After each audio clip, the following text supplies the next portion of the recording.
Ready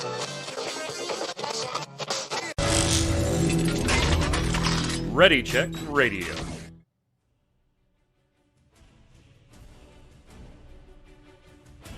Stand by as we get ready to serve up all your news this week in the world of gaming. Welcome to Gaming Gumbo.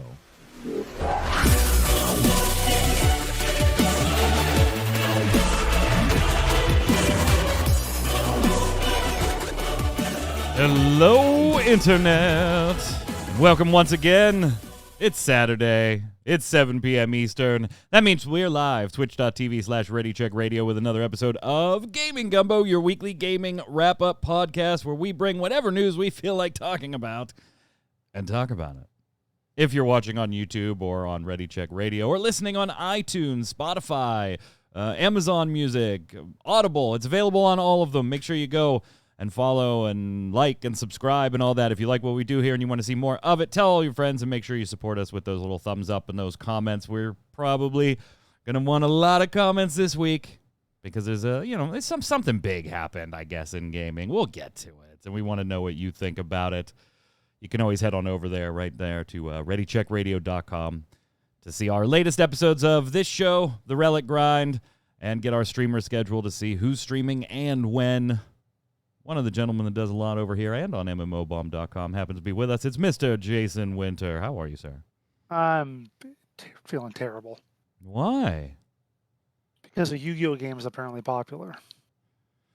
Well, I mean, it was kind of no doubt that it was going to be popular, right? I mean, it was like an official finally an official full version of the tabletop game digitally instead of like the little half games they had been putting up for years. It's such a bad game. Yeah, I'm going to be doing the first look for it on MMO Bomb this week. Obviously it's a first look, so I'm not going to be doing a ton of like Yu-Gi-Oh strategy or anything like that. We're looking at the game itself, but it is kind of hard to not get one turn killed in every match. Welcome to Yu-Gi-Oh! When you're trying to get footage for a first look video. What do you got back there? What is in the background? Something World of Warcraft related. You know, based on what we're probably That's unusual for you. This is the one thing I found that I actually have World of Warcraft. It is the Alliance United Epic Collection Volume 2 Stein. Oh, wow. You can see it is a very large thing. It's got some guys and some other guys on it. Damn, that's fancy. It is pretty fancy. It is and it's worth like a few $100s, and I'd be more than willing to give it up to somebody, whoever wants it. Consider this my sales pitch here. It's very fancy. Never been used.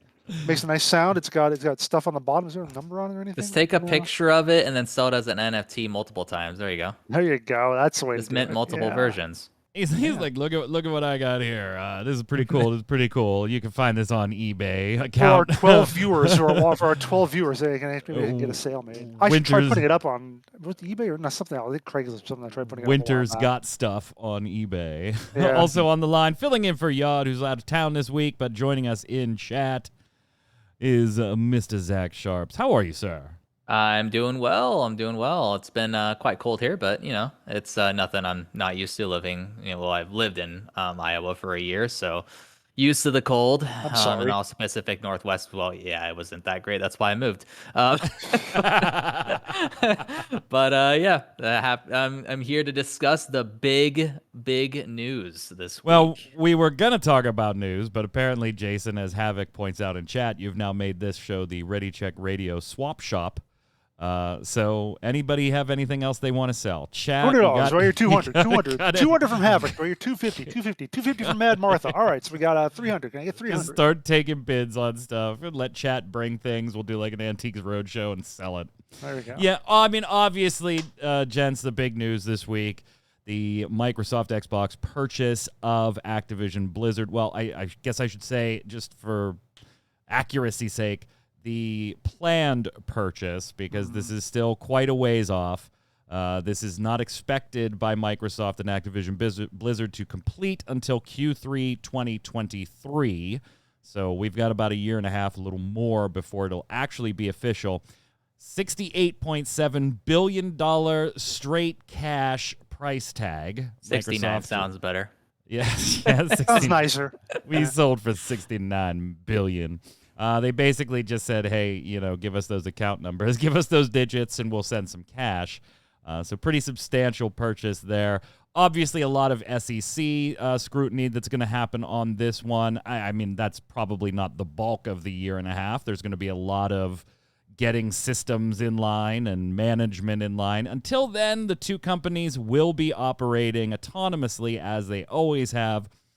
And that does mean that on the Activision Blizzard side, one Bobby Kotick will still be in charge up until the actual transition itself. So we kind of the way it broke is there was rumors at 4 or 5 in the morning, my time. And then by 8 o'clock, 9 o'clock in the morning, my time, Phil Spencer's post went up, and it was just maybe a little earlier hours wise. I'm not sure the exact hours, but it was very early morning this week when it happened. And we knew that Phil Spencer wasn't done buying things, right? They had bought ZeniMax. In interviews, they had said, we're still looking to acquire. We thought, you know what? They could maybe use some by a Venmo transaction. They're like, hey, Bobby, what's that Venmo? We kind of speculated on previous shows, Jason, where, maybe Microsoft might want to pick up a Japanese company to kind of help the inroads there. Xbox Series S and X, obviously, by numbers, is doing far better than the Xbox One did in Japan. So that's good news on their front, but still getting trounced in Japan by the PlayStation overall. So we thought, maybe Sega was on the block, and rumors for a while were Square Enix, and Square Enix came out and said, no, we're not for sale. Sony and Microsoft didn't approach us. And they probably did, but they just shot that down and said no. But Konami and Capcom, and there were a lot of companies there. And then, boom, they bought one of the biggest Western companies. Were you surprised by it? How surprised? What were your initial thoughts? We're going to talk about a lot of different aspects of this topic today, chat. So we're going to kind of break them down into segments here. But just your initial gut reaction, Jason, when you logged in and saw the article up on MMO Bomb. I didn't see it on MMO Bomb, honestly, first. I was scrolling through Twitter and people are saying things. I'm like, what are they talking about? Then I finally get to someone talking about the actual thing. I'm like, oh, really? So yeah, I was certainly surprised to a significant degree. Maybe a 9 out of 10 on the surprise meter. Not completely surprised because everything that had been going on there. It didn't seem that impossible, but on some level, I wouldn't have predicted this, but on the other level, I did put in my predictions for the year at MMO Bomb. Another major MMORPG company will be bought. So I think this one qualifies. Yeah, and I think all of us agreed on that show, right? We all get that point. Yes, we both agreed, yeah. So that definitely qualifies. I think WoW definitely qualifies, and even though the sale won't be completed until next year, it was announced this year. So it qualifies. We all get the points. Zach, when you logged in that day and saw the news, what immediately went through your noodle?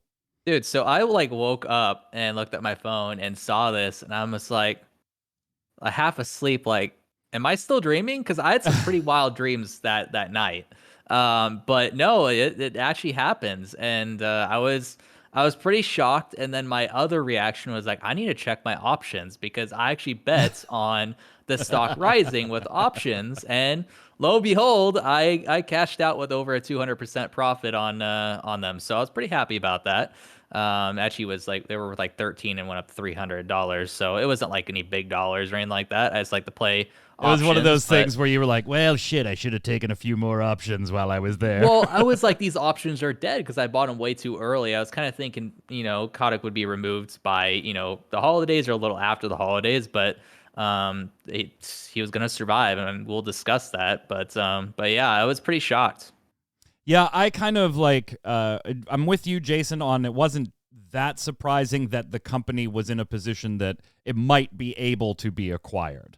With, the stock price falling and PR disasters and leadership concerns. And when that stuff tends to pile on year over year over year, you're up for purchase. But I didn't think Microsoft itself or Sony itself was going to pull the trigger. I thought maybe we'd try to see EA kind of sneak in there and maybe work a deal or something like that.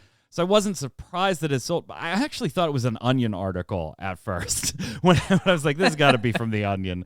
Like, why, why is Microsoft? Yeah, chat, right. Maybe I would have been less surprised if it had been Tencent, right? Like Tencent swooping in and picking them up. I don't think Tencent would have been able to even do it, though. At the exact moment, given what's going on in China. And their position in the market. It makes it harder, substantially harder for them to do it, yeah. So it was kind of like, wow. And then immediately your brain starts rolling, right? Because they were kind of vague with stuff. Obviously, they said, we want to bring as many of these titles to Game Pass as we can. And okay, that makes sense, right? That is the long-term strategy right now on Xbox, is whether you are playing via Xbox or PC or phone, they want to get you on Game Pass, and they want to get Game Pass on as many devices as possible. And we'll kind of circle back to this later because, maybe the long-term strategy is you put Sony in a position where you get Game Pass on the PlayStation.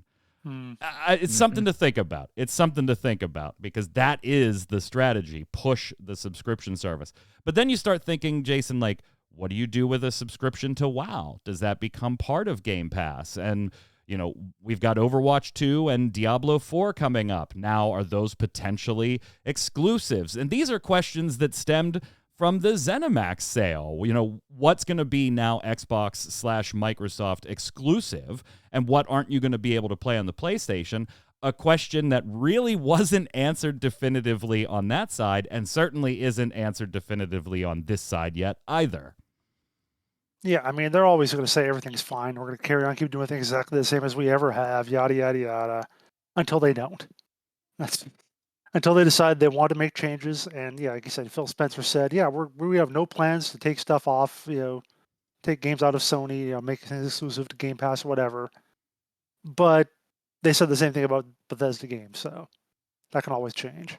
Yeah, and Phil Spencer did tweet, Zach, about this a few days after the sale saying, hey, I'm still in contact with the heads at Sony. We value our relationship with them because, of course, you do. You make money every time Sony sells a game because basically you run all the software in the back end that help build the damn thing.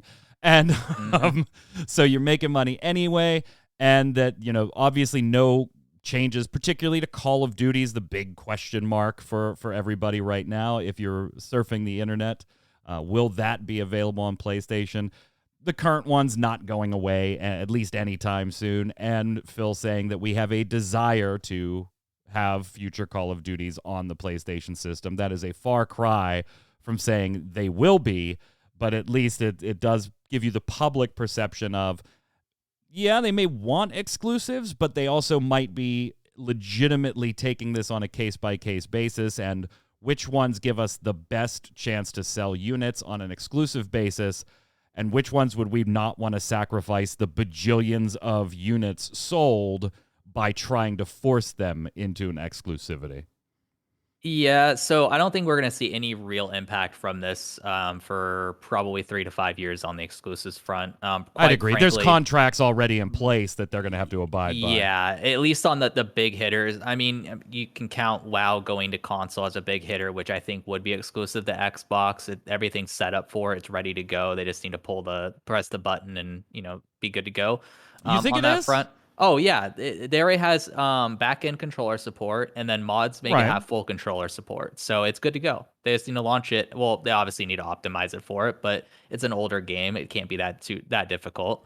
So that will be something that will probably be more immediate, probably late 2023, early 2024. Diablo 4, I believe, is already confirmed for all the consoles, so that will be fine, unless they decide to, pull back on that. Which I doubt because it's already been announced. It depends on the contracts, yeah.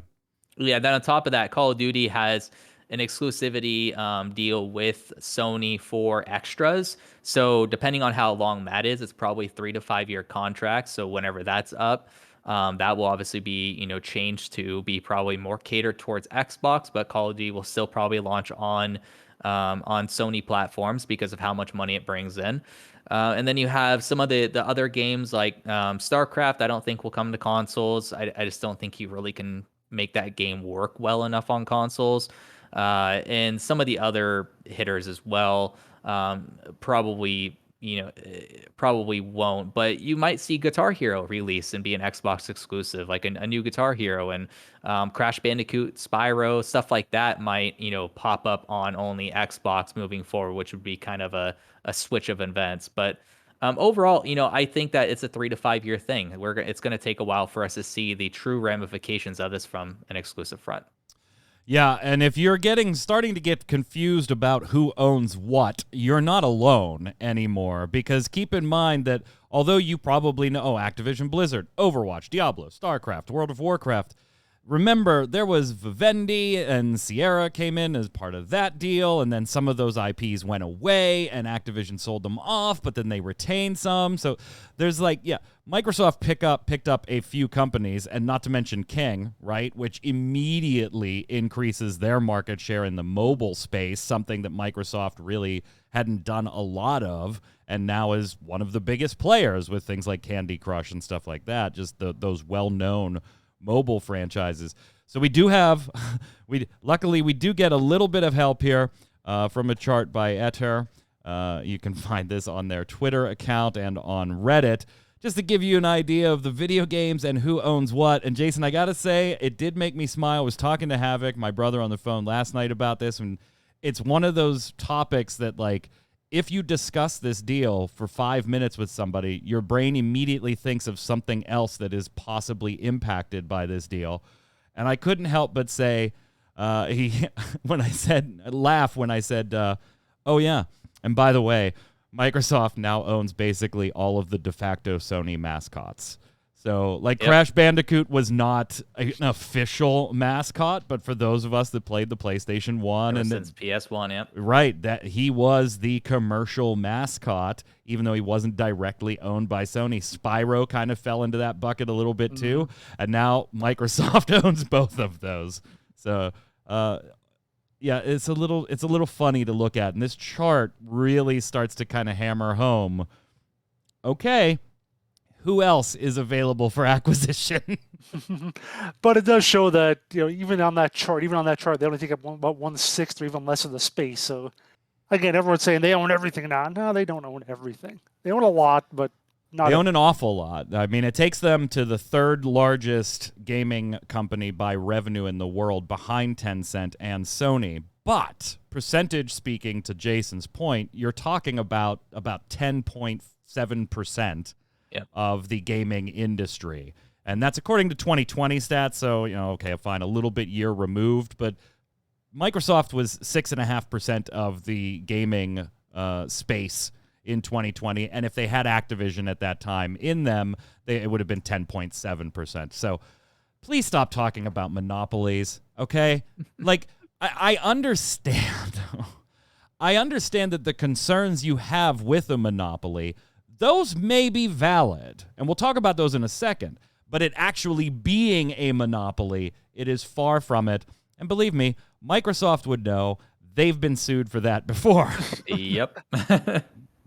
And you know what? It took owning almost 90% of the PC operating system space for them to get sued for that. 10.7% of the gaming space ain't going to cut it. Now, will there be antitrust regulation investigation into this? Of course. Are there possible problems with this, non-monopoly related? Zach, yes, of course. There may be problems with this from a regulatory standpoint. Microsoft doesn't believe they're going to be. It's rumored that they signed a $3 billion break free so that if the deal does not go through, they just end up handing Activision $3 billion for the courtesy of giving them a shot at buying them. You don't put that kind of stipulation in your contracts if that is the case, if you think antitrust or SEC regulatory oversight is going to present any problems. Yep. Yeah, and Bobby Kotick's going to make this fly through, quite honestly, because of the fact that he's so atrocious in every way, shape, or form. I mean, I'm not sure if you all watched the CNBC interview that they did shortly after this acquisition, but he got asked about the harassment thing and the culture, and he immediately melted on live TV. And that is going to happen for an entire year, to the point where if it even gets questioned in Congress at all, it's just going to get laughed out the door. It's like, of course this is fine to do, because of the fact the culture is so atrocious and Microsoft's isn't, that we need to help these employees out by getting them away from Kotick. And this is the only way they were going to do that, by, according to a lot of the leaks that came out about Kotick's position. He was basically like the Wolf on Wall Street, where he was like, I'm not leaving. I'm just not fucking leaving, because he knew he didn't have to. His buddies in the board were going to protect him. And this was the best way for him to try and at least save some of his legacy, by taking, a company that wasn't that valuable to now selling for $69 billion. But he actually knows that that's not really going to save anything. And that's very visible by how much he melts on live TV whenever he gets questioned about it. He knows people aren't going to forgive. He knows people aren't going to forget. And that money is not going to save his bruised ego. So, quite frankly, here's the unfortunate part of that is, if you wanted Kotick to have a day of reckoning, it ain't gonna happen. It just isn't. Not only was it unlikely to happen without this purchase, the best you probably could have hoped for was the board pulling a vote of no confidence and booting him. That's probably the best you could have hoped for had this purchase not happened. But now that this purchase has happened, there will be, in my opinion, no reckoning for Bobby Kotick on this front. The stock is being valued or sold at $95 a share. At the time the sale was announced, I did an MMO Thoughts video where I captured the stock price at the moment. It was just a few hours after the news broke, and it was $82 per share. Now, obviously, short-term investors that might have come on recently may not be all that happy with $95.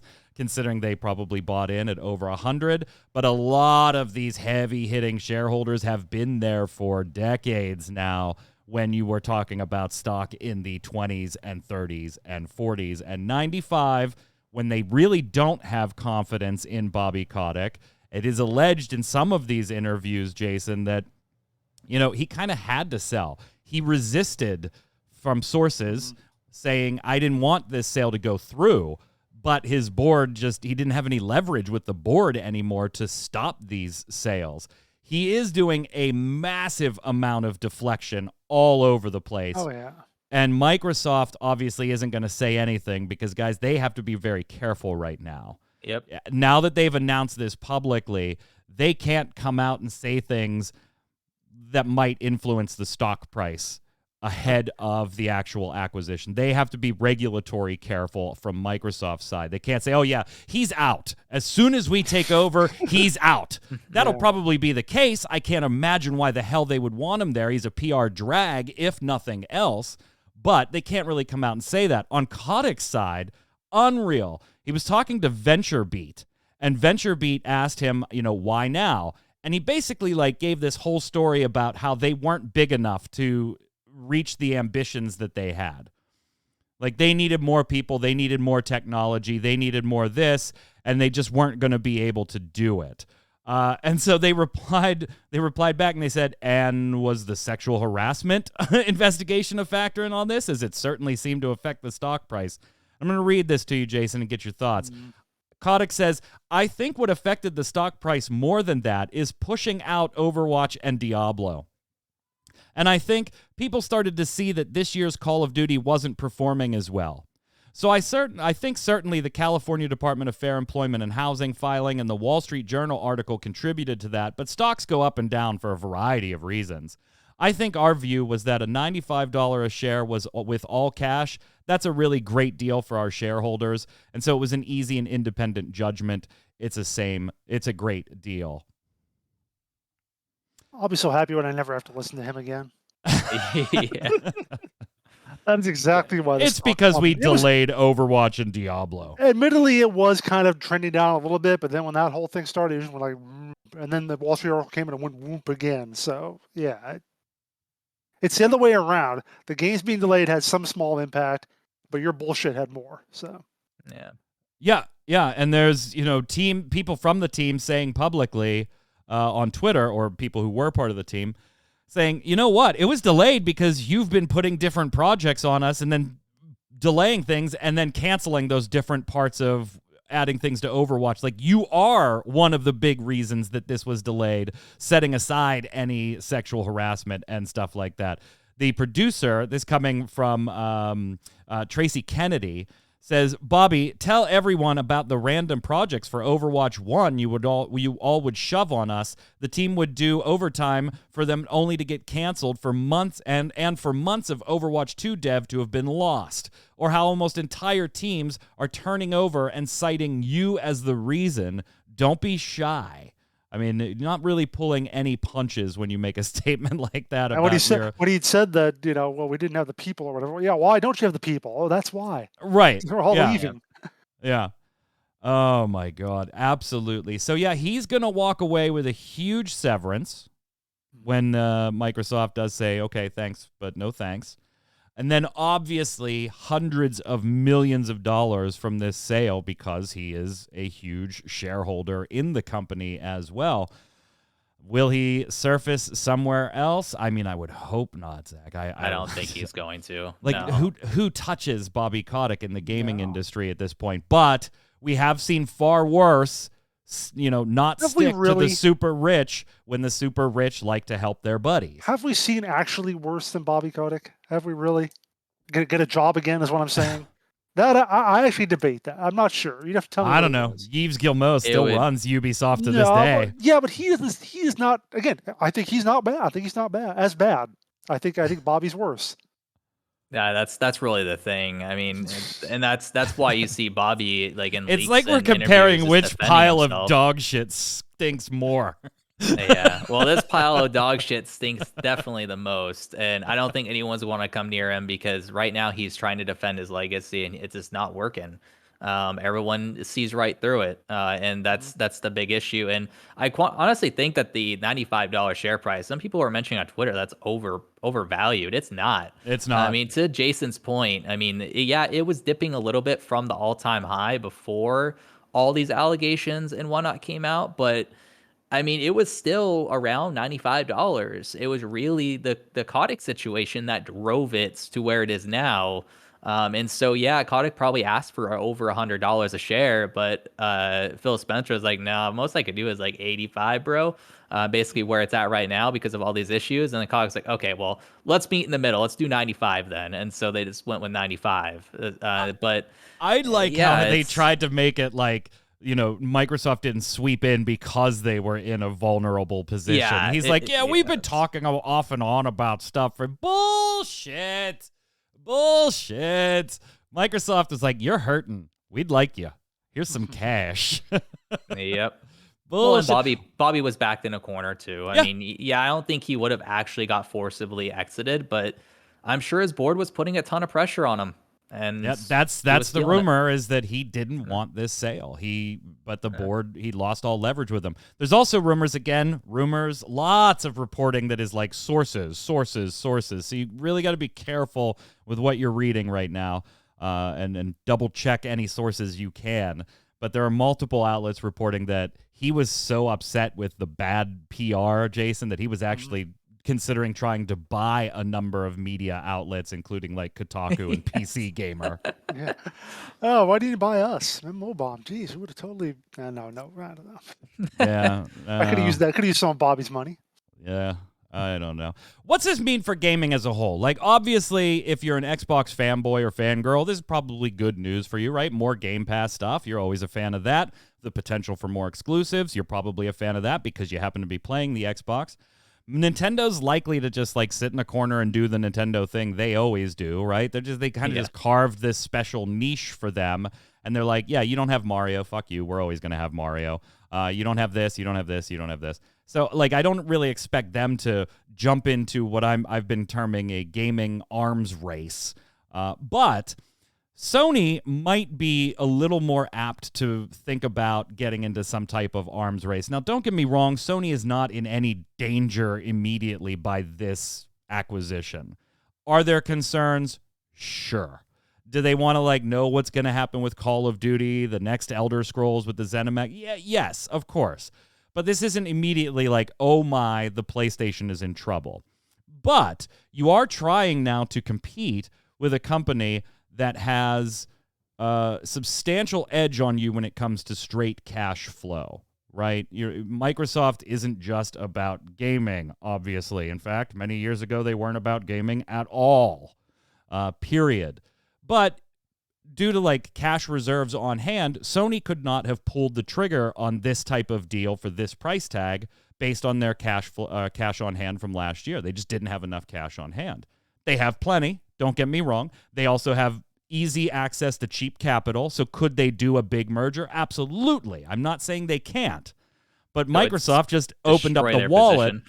Yeah, just open up the wallet and handed a check over. Mm-hmm. Do they need to start thinking about possibly doing an acquisition of their own, Jason? We talked a little bit on the Relic Grind about, does this leave, companies like Square Enix a little vulnerable? When this news broke, obviously Sony's stock took a tumble and they lost about $20 billion on paper that day. But your companies like Square Enix, Capcom, Sega, Konami, Bandai Namco, all of their stock went up with all the Wall Street investors anticipating more potential acquisitions. So while I don't feel like they need a gut reaction, they're not in that type of, oh my gosh, danger yet. Do they start thinking maybe, hey, we're cozy with Square Enix. We do a lot of timed exclusives with them. And you know what? We really don't want to buy them, but we can't afford to have Microsoft buy them. That would be the last thing we would want. And of course, all of that would be contingent on the company in question wanting to be purchased. So there's that to consider too.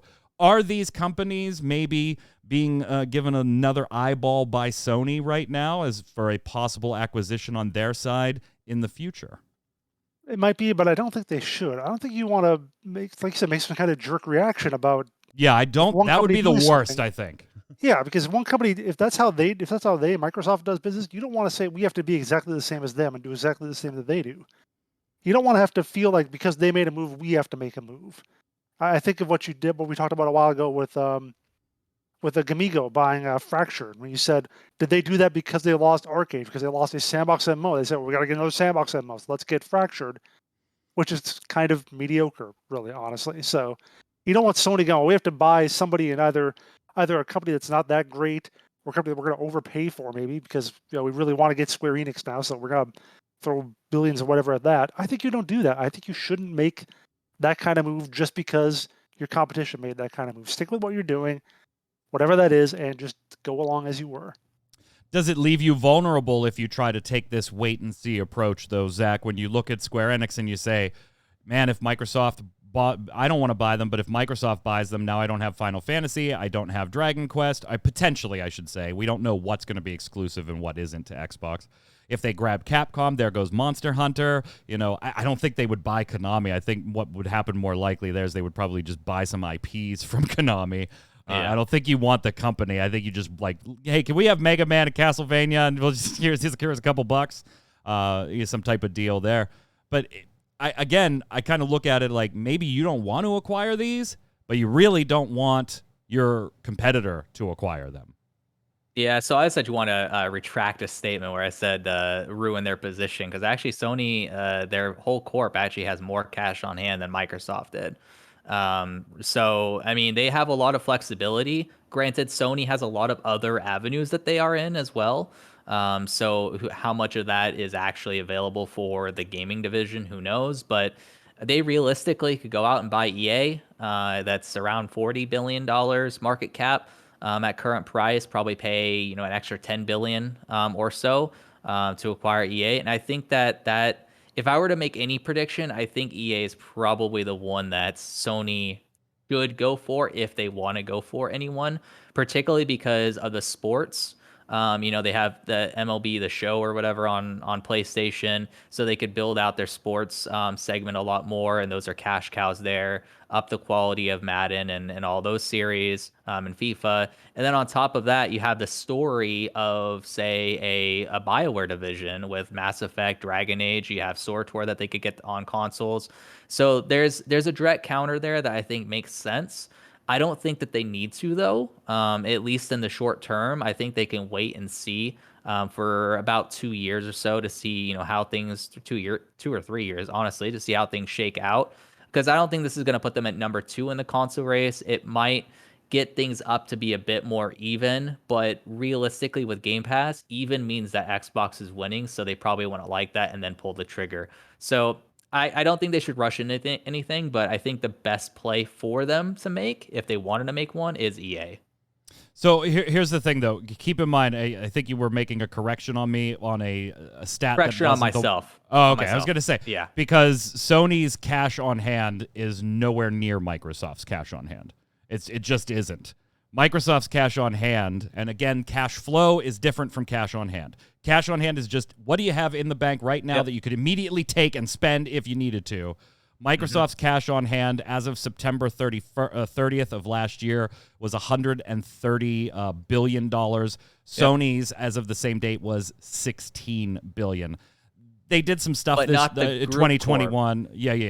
Yeah. That's what I'm saying, because the Sony Group Corp is like trillions, is what I'm seeing here. Or actually, no, that's in JPY. Oh, that's JPY, buddy. My bad. That threw me off. I'm like, wait a second. So I'm not making a correction. That's wrong. No, that's wrong. That's wrong. That's wrong. Yeah, and still, obviously Microsoft with EA. The points. That's another one is what happens with EA, because I think if you're Electronic Arts, you kind of think, well, hey, anybody want to buy us? We're here. We got some titles. How about a little acquisition? But so let's look at it holistically then. From Sony's perspective, is it concerning? Sure. Do they want to probably make a little moves to just shore up some positions? Yeah, maybe, but I don't think, to Jason, I agree with you and your point, you don't make them right now. You kind of get a bead on what Microsoft wants to do as far as exclusivities and things like that. You're winning right now. 2-1, basically, when it comes to hardware units at the moment. You don't want to give that lead up, but you don't need to sell the farm or try to buy the farm right now in worry for that. But what do we see as far as, like, hey, the World of Warcraft subscription? I think in the Wrath of the Lich King days, you just let that roll. Now in the Shadowlands days, with far fewer players and far fewer subs, does that just become part of Game Pass? You know, where, hey, your $15 a month in Game Pass also gets you World of Warcraft, and we're banking on making World of Warcraft people come back, getting into our service, and then being addicted to the service to the point that even if they quit World of Warcraft, we're still getting the $15. Or is 1 million players paying $15 a month too valuable to sink into being a freebie as part of the Game Pass? Or do they maybe mix the two and here, if you have Game Pass, World of Warcraft is an additional $3 a month. Like, where do things like that go, do you think? I think that sounds like a pretty smart move, honestly, to have it be a bundle. Like, you go with Game Pass. Maybe it's a little extra. Like, Game Pass actually is like $10 a month, I think. But maybe they have a thing where, if you pay $15, you get that plus a WoW sub. And like you said, they get old people back into WoW, get them back on Game Pass. They stick around for that, or keep the whole thing at some point. So yeah, I think that would absolutely be a great move for them. At the very least, I think something happens with the sub, because as you said, it's not as great as what it used to be. Is this a good thing for the games themselves? Do you think, Zach, that we're going to see improvements in World of Warcraft? A slowing down and not forcing Call of Duty to be an annual thing that, over the last few years has had some real big hit and miss swings because it's that forced annualized production. Maybe a different focus on what the teams do in certain titles. And yes, that may mean leadership and team changes on the actual games themselves that would have to come as part of that to refocus. But could these potentially be good things for maybe longtime Blizzard fans, let's say, that look at the titles and go, they just aren't what they used to be? Will this free it up, or do we have now a little bit more pressure on those teams to deliver because this is such a big purchase? Yeah, so just to Jason's point, I do think the sub will probably have at least a reduced price. In terms of the teams and the direction of future projects and current projects, I think this is going to be a massive benefit, quite frankly, because if you just look at the historical culture behind Microsoft, it's a lot more favorable than Activision Blizzard. Even before we learned about the allegations, there was a downtrend in terms of Activision as a whole when it came to their culture before the Kotick allegations, just in terms of what they were pushing out. It was very apparent that Kotick was really wanting billion-dollar titles, where Phil Spencer's is going to want quality titles that will cause more people to hop onto Game Pass, which is a huge difference from a a gameplay and design perspective, that Blizzard's no longer going to have to really think about, okay, well, we need to drive fake engagement in World of Warcraft, so let's go ahead and invalidate everything that happened last patch and make you redo it the next patch, which is something Asmongold always complains about, and very rightfully so. So games like World of Warcraft will now be able to design systems for fun and long-term growth instead of short-term engagement growth that could be talked about on a quarterly report with investors. And then same with like Diablo 4. Diablo 4, we don't know what the monetization was going to be there. Was it just going to be buy to play, or were they going to try and loop something in like they did with Diablo 3? I don't think they would have to that extent, but maybe they would have had paid skins or something. Who knows with Kotick in charge what would have happened there. In Overwatch 2, that will actually be able to progress along, and that game may actually come back into relevance on a grander scale that it could have been without of the rumored meddling that was happening with that game over the course of from launch to now. So I think overall it's going to be very good for Activision Blizzard from an employee standpoint and also from a game standpoint. Yeah, Havoc bringing up one that I've seen commented a lot on sites, including over on MMO Bomb. Two-way street. Microsoft, yay, now you have the Battle.net launcher, which whether or not you like launchers, the Battle.net one is one of the better ones out there, if not the best launcher out there.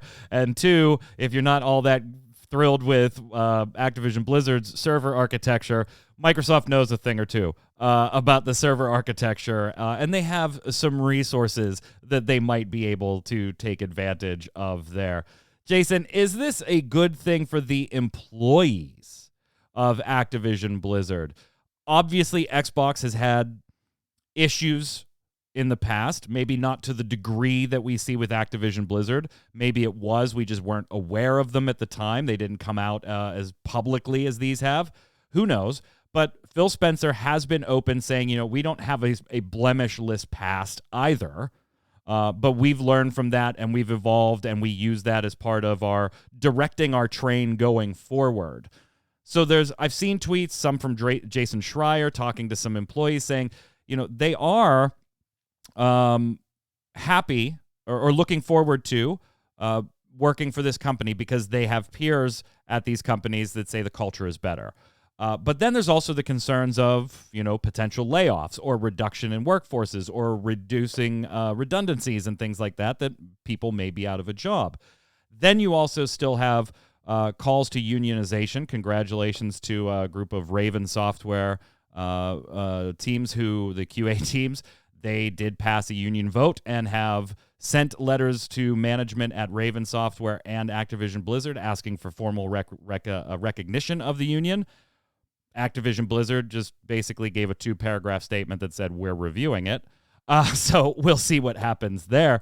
But what about the employees? Is this a net good for those employees? I think it could be, but I think you also have to realize that the issue wasn't just Bobby Kotick, and once he's gone, that it'll all be solved, because there were other people up in the executive suite that were issues. You had Fran Townsend, you had Brian Bulatau, or what's that was name? Anyway, the one guy wrote the letter about we shouldn't unionize because this or that. So there are other people at Activision Blizzard that I would not feel comfortable working under. And until they're also addressed and hopefully kicked out the door alongside, Bobby Kotick, then I won't say nothing will change, because as you said, Phil Spencer, I think, and the guys at Microsoft will do a better job of that. But as long as those people are intermediaries to go to the higher ups, you're still going to have a lot of those same issues. Yeah, I always tend to do this, right? I like Phil Spencer.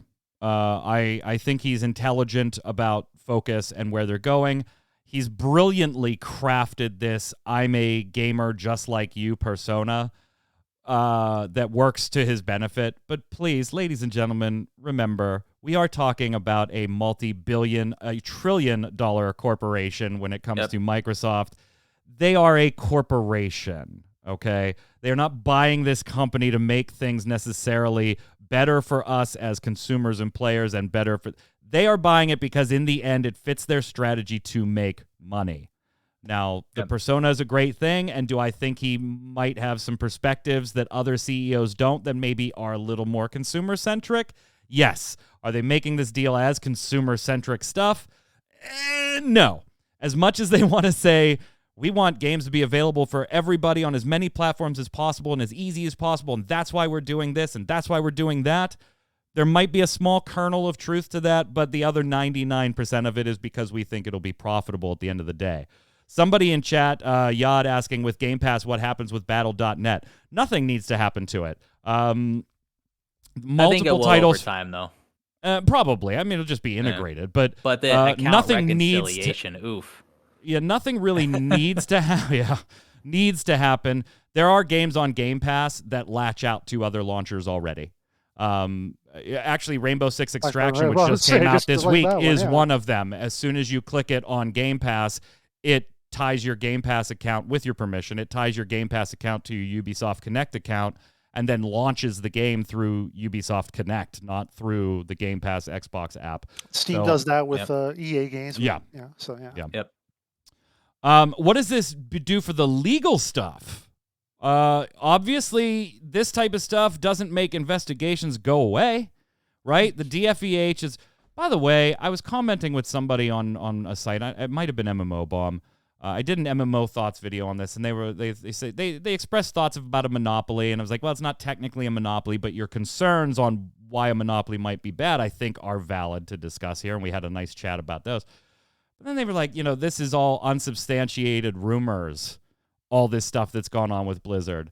I'm like, wait, unsubstantiated, unverifiable rumors? Those are the people that aren't worth responding to anymore. You just write them off. You don't even talk about them anymore. Don't even. But what does this do to those investigations, right? The DFEH is still, they've filed their charges. The SEC is in the middle of their investigations. There are a lot of things that are still on the table here. Now, at the end of the day, depending on if things settle and when things settle, as far as legally speaking, I mean, Microsoft might end up eating some of this cost, too, for these types of things. If they settle beforehand, fine. If they settle afterhand or they go to court, and I don't think, if it goes this far, I don't think Microsoft lets these go to court. I think if Microsoft takes over next year and these things haven't been settled, I think Microsoft moves to settle. Yeah. Like they file petitions to try and get injunctive relief and do some settling. But in the meantime, what happens? Like, if you're the DFEH, are you kind of like, all right, well, maybe we wait and see what happens, or too little too late, you already committed the crime, it's time to pay, Zach? Well, it's a too little too late, but I think what is understated is we don't really know the whole acquisition package and whether or not there was money allocated for settling these. I would assume that there probably is. The shareholders of Activision Blizzard aren't going to get exactly every single bit of this money. There's probably something allocated to these legal costs, because Microsoft knows that they exist. So either they're like, okay, we're just going to eat it, which is valid. They very well might, or they built that into their package overall, which is possible. But I do think, as you mentioned, it's going to be one of those cases where Microsoft is going to settle these as soon as possible, and just to get behind them, because they know that they're not going to be able to potentially minimize a whole lot if they go to court and stand trial and have all that play out. It ruins the brand.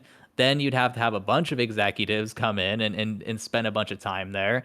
You don't know how far it's going to escalate based off of what happens there. So it's much safer just to settle and move on. And then on top of that, with the culture change with Microsoft, they're going to make sure that this doesn't happen again in the future. Because I do think that when it comes to redundancies, I think Phil will probably remove some of the demons that are in Activision Blizzard still. But as far as the other employees that are lower, on the totem pole, I do see, because of the employee counts, that being affected too. So we're talking about Activision Blizzard with 9,500 employees. Yeah, versus what was it, like 5,000 for everything else that Microsoft has in the gaming division? Yeah, it's ridiculous. So they're inheriting a lot, but I think when it comes to the trials, I don't think that's as big of a concern for them. I think they're just going to settle and move on. I just imagine them, Jason, in the room where he's like, Kodak's like $100 per share, and Phil Spencer's like, buddy, I'm gonna have to pay because you guys couldn't keep your hands off of people. 95 No, is the that's highest I'm going. No, you have to pay. It's because of the games not coming out. Yeah, right. That's No, it's because Overwatch was No. delayed. Yeah, exactly. But I mean, realistically, would the settling even be anywhere north of $1 billion? I don't really think so. No. I mean, Yeah, the Riot so thing was it's- 100 million. So I mean, Yeah, use that as a so it's not going to be a lot. Yeah, I mean, not a lot maximum compared to the 100 68 billion or whatever. So yeah. Yeah, exactly. Yeah, I mean this is It's a we're talking rounding about error. those whatever settlements. Even if we're like, wow, that's a big settlement in the grand scheme of Microsoft's financial position, that's money that's like sitting in Bill Gates and rounding Phil error. Spencer's. Yeah, it's in the miscellaneous line of the P&L. They don't even know what it is. They find it in the couch cushions, for God's sakes. What about unionization efforts, though, Jason? Should those continue? We've seen that they are.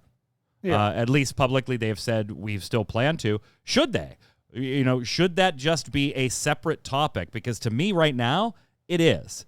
Like, I look at the video game space unionizing independently of the Activision Blizzard situation now. I've kind of moved it onto its own that I think there is broad-scale benefits that can be brought in unionization in that particular industry. And so I don't think these should stop. I don't think they should have let's wait and see what the new overlords do. No, the new overlords are just as interested in making money. If you still want to get out of crunch and things like that, you need to represent yourselves like this probably. So I feel like they should continue. They are, from what they've said publicly, but do you see a scenario where possibly maybe there is a wait-and-see approach about the acquisition? No, I mean, I think they should just go forward as they always have been, because you never know if the next boss is going to be better or worse than the last boss. And not only in Blizzard, but of course other companies around, other game developers around the world they're not getting acquired, so they should just keep moving forward because they could be next. They could be the next one that has the big expose or their CEO does something or whatever. So yeah, it shouldn't just keep going. Just keep going. Final thoughts, Zach, on the entire deal. Anything that we haven't really hit as a sole topic that you want to bring up, or just some parting words of wisdom from you? Yeah, so it's on the union front. I think that's the trickier matter than the lawsuits, quite frankly, because they can estimate the fixed cost of a lawsuit, but when it comes to unionization, that's a structure thing. And I think Microsoft probably won't fight it as hard, but they're going to fight it once they take over. But when it really boils down to the entire overall picture, I think that it's a net good for everyone except for those who only play on the PlayStation. Everyone else is going to get lower cost per game released by Activision Blizzard because of Game Pass. So you're going to be saving money. And then on top of that, when it comes to these games, I think they're going to have a net gain in terms of quality because they no longer will have to fish for a ton of revenue streams like they would have had to in the past. I also would bet money that this is going to fly through and not get blocked in any way, shape, or form, because of the data that we covered with the 10% market share, number 3 in position, and then also the fact this isn't a platform play like buying Steam, for instance, would be. Right. That would be definitely blocked, I think, and when it comes down to it. But overall, I think it's a good move by Microsoft. I think that Sony doesn't need to immediately react. If they do, they probably would want to go after like an EA, another big hitter that's in the industry and something that would make sense for their portfolio. I think that we won't see the immediate effects of this for 3 to 5 years. It closes in mid 2023, and then on top of that, then they'd have to plan out their attack, which I'm sure there's probably some contracts that they've already worked up to maybe get some games on Game Pass right now, and then wait and see on the rest of the portfolio. But those contracts would be dependent on a lot of different things. So and it wouldn't at all negate that from the PlayStation brand. So it's everyone except for, like I said, PlayStation only folks, I think should be fine with this. It's not a big deal. Game Pass isn't going to remove your capability of buying games. In fact, I see Microsoft strengthening their partnerships with Steam, for instance, because no one wants to use the Microsoft Store, and that's where everyone buys their games is on Steam on the PC side. So the only benefit for them would be buying games obviously on the Xbox, but it's a good thing. I like it a lot. But I do see why Sony only gamers are going to be frustrated by this for sure. EA, I think, is a tough grab for Sony right now. Market cap at about $39 billion for EA. Now, market cap is not what the company would be sold for, of course, but gives you a rough idea. And I just think you start getting into stock options as being part of the deal, and I don't think Sony wants to do anything like that right now, and I don't think they need to. This is not a knee-jerk reaction time. Xbox fans, you got to love this. PC gaming fans, you probably got to love this. If you're concerned about Sony, then you probably don't love this. And Jason, I like it, but I'm in a very weird position where it doesn't matter. Put it on any platform. I own it. I'm going to play it. That's a blessed position to be talking from. I get that. I do have concerns that it creates a bit of an arms race in the industry over the next 5 or 6 years, where maybe right now there are all these different companies, but in 5 or 6 years, do we still have all of those different companies, or is everything basically, for all intents and purposes, owned by Tencent, owned by Sony, or owned by Microsoft, and Nintendo just continues to do its own little thing? And, well, little. It's billions, but little thing. And in that case, I don't like where that could potentially lead. Are we going there? I don't know. We might, though. And I don't like that because that does start to stifle competition, creativity. Sony, if Xbox bought Square Enix, then all of a sudden Sony has to start considering how to make their own RPGs to compete with something like Final Fantasy. If everything's under all the same umbrellas, you lose that, hey, Battlefield better be good this year because Call of Duty sucked this year, or vice versa. And in some years, you get like we did this year, and both aren't that great. So am I a little nervous on where it could lead? Yeah, but it's a hypothetical could there. As an Xbox and a PC gamer, I like the play. I also like to play because it coincides with Game Pass being their strategy. And yes, we know that Sony is going to be working up their own subscription. They've all but said publicly themselves that they are. They have to. But, honestly, maybe this gets to the point where you have Sony just go, you know what, put Game Pass on the PlayStation. We'll take the service. And maybe that's the ridiculous long-term goal for Xbox. But, I don't see it out of the realm of possibility at some point. If PlayStation's subscription service just totally, wasn't worth it when it came out. Final thoughts, Jason. I don't think it's going to be any different than it really would have been. This was already happening. Their companies are still buying other companies. Everything was still getting bought by Tencent or whatever. And you saw the chart. There's still a lot of room there for, Sony or whatever to buy whatever they want. They still have a lot more stuff out there. And I think of it like I heard a story about a restaurant shutting down once. People were like, "Oh no, this place I've been to for 20 years, it's gone now. It's so terrible. Why are we losing this restaurant?" And I'm like, "Yeah, but over the last 20 years, how many other restaurants have popped up in that time?" And I think the same thing. In 5 years, if Sony buys Square Enix, okay, so great. But look at the last 5 years. Look at the RPGs. Look at the companies that come out of nowhere for that. CD Projekt Red, PUBG, huge titles that have been enormous. And if this stuff gets bought up in 5 years, something else will replace it. There'll be other big stuff there. So I'm not panicking. I'm not worried about some great consolidation because if it does happen, there could be other things taking up that space. I'm in Jason's camp on the consolidation. Yeah, like I said, I'm not worried about it, but I could see it as a potential hypothetical outcome. And I wouldn't want it to go there. But I don't think this has anything to do with it. Like I said, I think this was already happening before. Yeah. This is just another one of them. So, If it wasn't Microsoft, it would have been Amazon or Facebook, and that would have been Yeah, they're all trying to create their all damn metaverses at this point. So, and this does help Microsoft in the fight against the Facebook front too, which was a totally different portion of this that, really doesn't apply to what we're talking about here today. So we didn't cover that one in depth. I had a bunch of miscellaneous news to cover, depending on whether this went shorter or longer.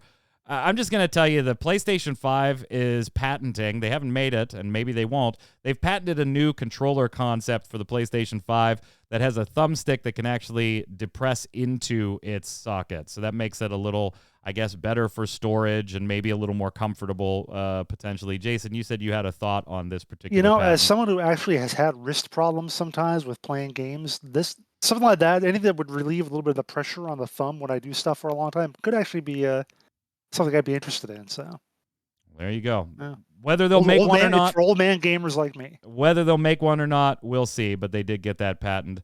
And by the way, on the BioWare front, we're not going to see Dragon Age this year, although, they didn't say we were going to, but there's basically no chance that that's coming out this year. Expect that in 2023. We'll probably see it, but not, Oh, yeah. As released. far as release. Yeah. Yeah. And I do like that, according to GameSpot, former Dragon Age producer went out and just said BioWare Magic is bullshit.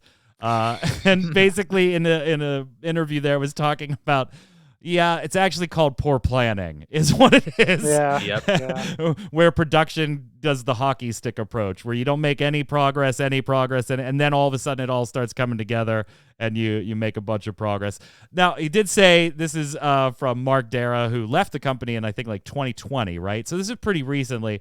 He said, hey, they don't really say BioWare Magic there by the time I left. There was one or two heads that kind of used it, but it's a bullshit process. It's putting a name on something that's saying, don't worry, don't freak out, because we know at a future date it's all going to get faster and it's all going to work out. But the reality is that working out, that's where crunch comes from, and that's where delayed games come from. BioWare Magic is bullshit. It reminds me when I worked with someone who, when we were on deadline for something, she was like, "Oh, don't worry, it'll get done somehow." And I'm like, "Yeah, it'll get done because you're not going to be doing, because someone else is going to do the work that you're Right. not doing." Right. Mm-hmm. That's how Oh, it and gets hey, going. Tencent and Disney are making an Avatar MMO because jump on those movie trends when they're hot, gang.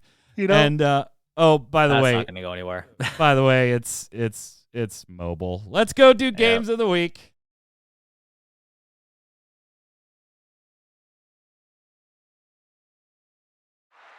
Games of the Week is the way we end every episode of Gaming Gumbo here. Each of our three hosts is going to give you a game. Could be something they're playing now, played in the past, never played before, but they just think you should. Could be tabletop, video game, console, PC. Doesn't matter. Doesn't matter at all. And you let us know in the comments on YouTube or on ReadyCheckRadio.com who gave the best recommendation for this week. Zach, you're the guest. You get to go first.